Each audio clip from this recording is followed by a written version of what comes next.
Hi everyone. In this talk I will look back on 5 years of collaborative work in the still young and highly interdisciplinary field of computational ethnomusicology.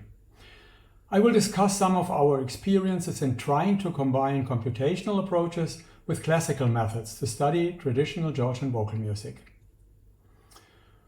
The work which I'm going to talk about is related to the research project Computational Ethnomusicology of Traditional Georgian Vocal Music, GVM, which I will refer to simply as GVM project. It is funded by the German Research Council since 2018 and hosted jointly at the University of Erlangen and Potsdam in Germany. On the Erlangen side, there's my cursor here.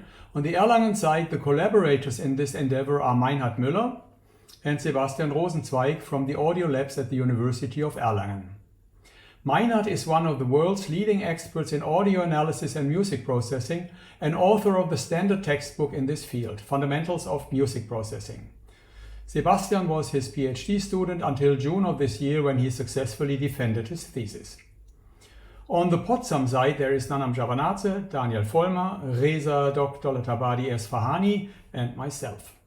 Nana, ethnomusicology postdoc and professional singer from Tbilisi, has been working with me in Potsdam for 2 years and is now back in Georgia. Daniel is our electronic engineer and has been instrumental in all our sensor developments. Reza is a PhD student in geophysics and a computer expert. In addition, there have been other collaborators from within both of our universities, but also from outside, like Simcha Arom from Paris and David Shugliashvili from Tbilisi, with whom we joined forces on certain topics. The Potsdam part of the project, which is what I will focus on today, is probably the only ethnomusicological research project in the whole world which is hosted at an Institute of Geosciences. The reason for that is very simple, because my original academic background is in physics and geology. However, you may be surprised to hear that the Earth can also be analyzed and understood from the perspective of musical acoustics. In other words, the Earth is also a musical instrument acoustically, and I have been using this analogy in my scientific work to some degree for a long time. I became involved in computational ethnomusicology in 2017 through a workshop at the Lawrence Center at the University of Leiden in the Netherlands. The aim of this very stimulating gathering of people from very different disciplines was to discuss how computational methods could help ethnomusicological research. The bottom line of the discussion was that the computational tools could help to provide answers to very specific research questions. These questions have to be phrased in a way that the answers are actually computable. But fortunately, this is very often the case. For example, in the field of audio analysis, pattern recognition, for the analysis of digital music scores, or the comparison of large digital corpora. It is important to realize that computational ethnomusicology is no magic. It does not replace classical approaches, but it can help enormously in certain contexts. Let me now talk about the specifics of our project. The overall goal is very general, and a lot of what we did was quite exploratory. At the beginning, and even prior to the start of the project, a lot of time and energy went into the generation and processing of appropriate datasets, simply because without data there is nothing to compute. In total, 3 large new datasets particularly suited for computational analysis were created or reprocessed during the GVM project. 2 of them, the Erkomaishvili dataset, which contains the Tbilisi State Conservatory recordings of Artem Erkomaishvili from the year 1966, and the so-called GVM dataset, which mainly, but not exclusively, contain recordings of Swan music, are already freely accessible in the web.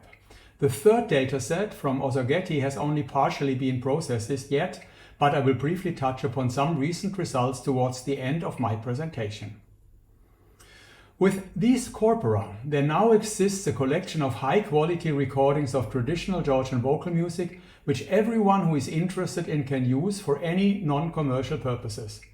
A key aspect, and the main reason why these data are so useful for research, is that the voice separation problem has been solved. In other words, we have separate recordings for each of the individual singers' voices. For the Erlangen dataset, this was achieved by, sloppily speaking, reversing the sequential recording strategy, the overdubbing, and for our fieldwork corpus, by adding larynx microphones to the recording setup.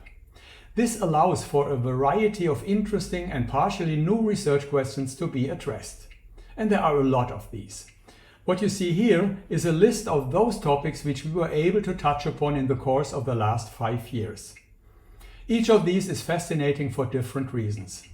Due to the limited time available for my presentation, I obviously had to limit myself to a few selected topics and the most important lessons which I think we learned along the way. Let me start out with the tonal organization. This has been one of the most controversial topics of scholarly discussion during the last decades. Our contribution to this discussion is based on the comprehensive acoustical analysis of the Erlangen and the GVM dataset. With comprehensive, I mean that we analyzed all of the recordings with literally hundreds of thousands of sound samples. This work was technically rather challenging, for example, because of the considerable continuous pitch drifts in the Swan repertoire. In this context, we had to develop, test and implement a number of new methods. There are 3 main lessons which I feel we learned in the course of this work, and they are the following. To understand the tonal organization of the Erlangen and the GVM dataset requires the understanding of 3 quantities. First, the pitch inventory, in other words, which pitches are used at the skeleton of a song. Second, the harmonic interval inventory. And third, the melodic step size distribution, which explains how the pitches of the pitch inventory are combined in a melodic phrase. The interval structure of the harmonic interval inventories differs systematically from the interval structure of the pitch inventories, probably because of harmonic intonation adjustments, which by the way have already been qualitatively described by Siegfried Nadel in 1933. For example, the harmonic second is nearly always close to 200 cents, while the melodic seconds are significantly smaller. Part of the reason may be that harmonic seconds have to appear, for example, as side products of the popular Georgian 1-4-5 chords. The melodic step sizes used in actual performances differ widely and scatter around 170 cents. However, this must not be taken as evidence for an equidistant or unitonic scale, as we demonstrated in our work on the Erlangen dataset 2020. In general, I have come to believe that the melodic step sizes in isolation are of rather little use in the context of trying to determine the use scale. Regarding the results, I only want to show a single figure which shows that the melodic and the harmonic scale of the Erlangen and the Swan datasets are not really very different. Here you can also see, as I mentioned already, that the melodic seconds are systematically smaller than the harmonic seconds for both datasets. I have no time to go into more detail here, but these details are discussed in 3 papers which are listed here and which can be found on the project website. I want to spend a few words on some of our experiments regarding the visual representation of traditional Georgian vocal music. This is a topic where computational tools can be especially helpful. What used to be done, and still is quite common among ethnomusicologists, is that the music is transcribed into Western 5-line staff notation. However, 5-line staff notation ignores tuning and microtonality and forces music into an inappropriate tuning system. On the other hand, it is extremely well established among musicians, compresses the information very effectively, and can capture a lot of aspects of the music, such as dynamic and temporal structures. Since we have individual audio traces for each of the singers, it is now fairly easy for the recordings in the GVM dataset to generate joint pitch and note tracks as in the upper left panel. The red, blue and black curves correspond to the top, middle and bass voice respectively. This represents a particular performance of a song in a fairly unbiased way and includes all the microtonal details. However, it is overly complex and one could say it contains too much unwanted information for a musician. The situation becomes better if we only use the note tracks, in other words, the stable segments of the pitch trajectories, which still capture the microtonality. However, they reduce the information to a manageable amount. It will still be difficult, if not impossible, to sing from such a score because it does not really become clear which of the features are actually ornamental and or caused by pitch instabilities of the singer. We can see that the pitches of the individual notes fluctuate a bit, but one can also visually identify the average pitches for each scale degrees. And here you see the distribution of pitches. If we now map the fluctuating note pitches for each scale degree group to their center values, we obtain something which could be used as a normative representation of the song in the sense that it could be interpreted as what the singers might have intended to sing. It still captures the tuning system, but not the microtonal fluctuations. And finally, if we are not interested in the actual pitches but only in the scale degrees, we could add some additional musicological interpretation and change the vertical coordinate system to integer numbers, similar to how some singing teachers use their fingers to indicate a particular scale degree. As a completely different approach, we have also experimented with video representations of songs in which a cursor follows the pitch and note trajectories while you listen to the music. Reza has combined this with a PyWeb audio player by Paul and Sanders so that the volume of the individual voices can be individually controlled, as it's shown here. There's a lot of information on this screen. So the red vertical line marks the actual position of the playhead. In other words, identifies what one hears at a particular moment. The solid curve on the right, referred to as pitch distribution, represents the frequencies of occurrences of the pitches along the vertical sense axis. The sequence of center values of the various pitch groups, referred to as scale pitches, together with the intervals between them, represent the tuning system, the sound scale used in this song. And the horizontal lines superimposed on the pitch distribution here shows the actually sung note pitches for the top, middle and bass voice in red, blue and black respectively for the notes under the cursor. The corresponding actual chord is shown by the green ellipse, which indicates the bass note pitch in cents with respect to a chosen reference frequency, and the sub and superscripts, they show the bass to middle voice and bass to top voice intervals. And finally, the lyrics of the song are shown right next to the individual notes here, but also as subtitles in the singer's videos, with the actually sung syllables enlarged. Let me play a short demonstration. You will be able to see in the lower left how the individual volumes of the traces are changed.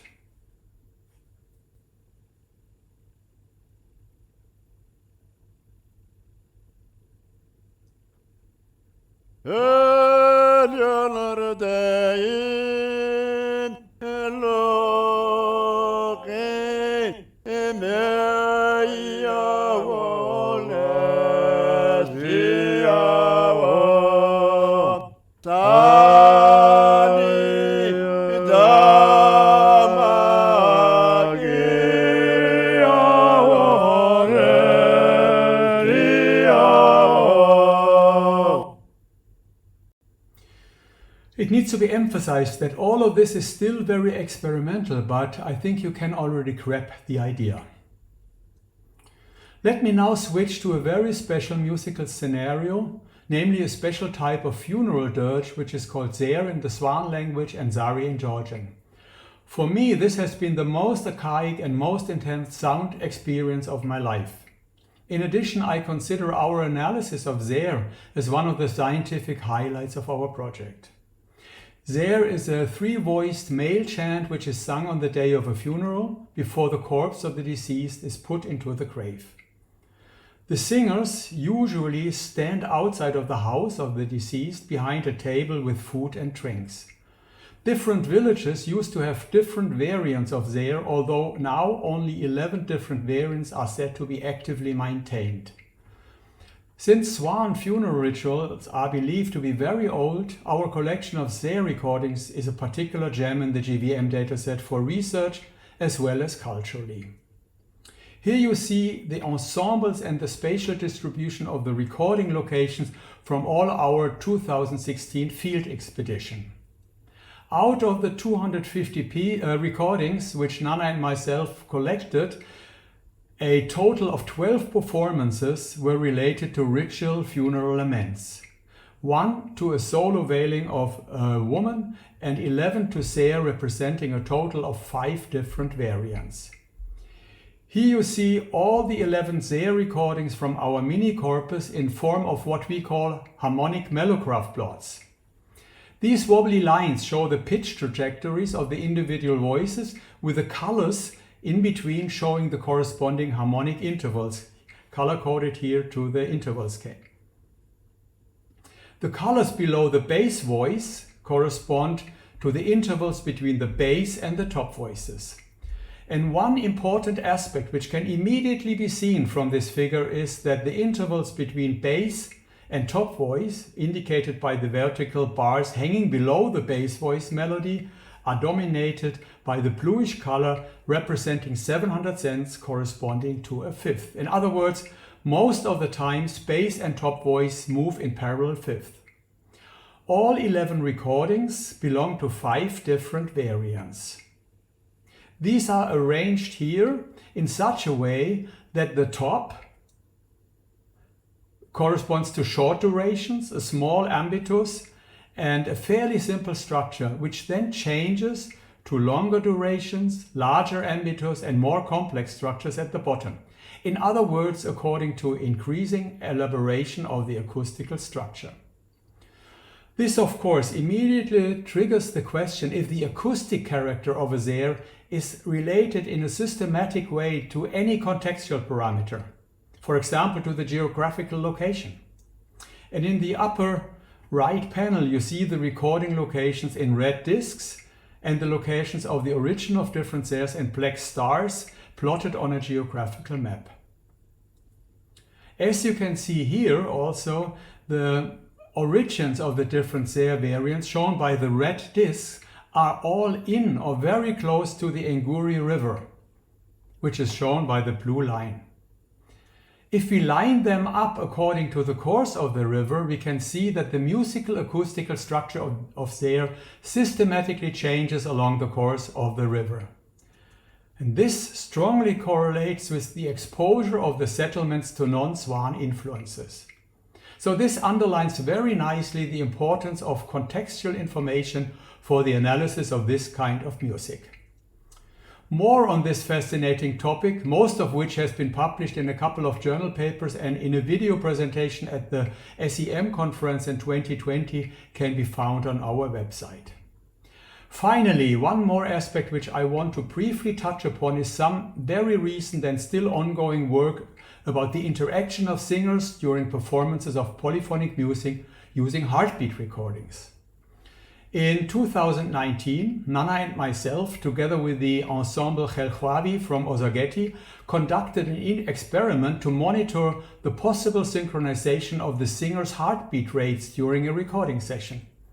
By now, there are a few studies where this phenomenon has been observed for choir singers singing very simple songs, and we wanted to see what happens with a small ensemble and rather complex music. So in addition to our usual headset and larynx microphone setup, each singer got equipped with a pulse sensor taped to his index finger. Without going into any detail here, the fact that the red and the blue curves here in this plot follow each other very closely means that the hearts of Guram and Mamuka, the middle and top voice singers, accelerate and decelerate more or less simultaneously during the performance of Trenchvidova. This may be caused by a synchronization of their respiration and a coupling between respiration and heartbeat via a phenomenon called respiratory sinus arrhythmia, but there may also be other factors involved which are subject to future studies. The video of this recording session can also be watched on our website. And details of this work were presented at the Musical Togetherness Symposium in Vienna in July of this year. In the interest of keeping the time limit, I will stop here. You can find much more detailed information on the Soundscape Lab website at the University of Potsdam. I covered some aspects of the yellow shaded topics, so computational ethnomusicology. So from these 4 topics, but there is much more to discover if you're interested in this kind of work. I want to close with a big thank you to everyone who contributed to the success of this project. In particular to all the singers and my colleagues from Georgia who supported me very much and with whom I had the pleasure to work in the course of the last years. It has been an incredibly enriching experience for me, scientifically as well as personally. Didi Madloba to all of you.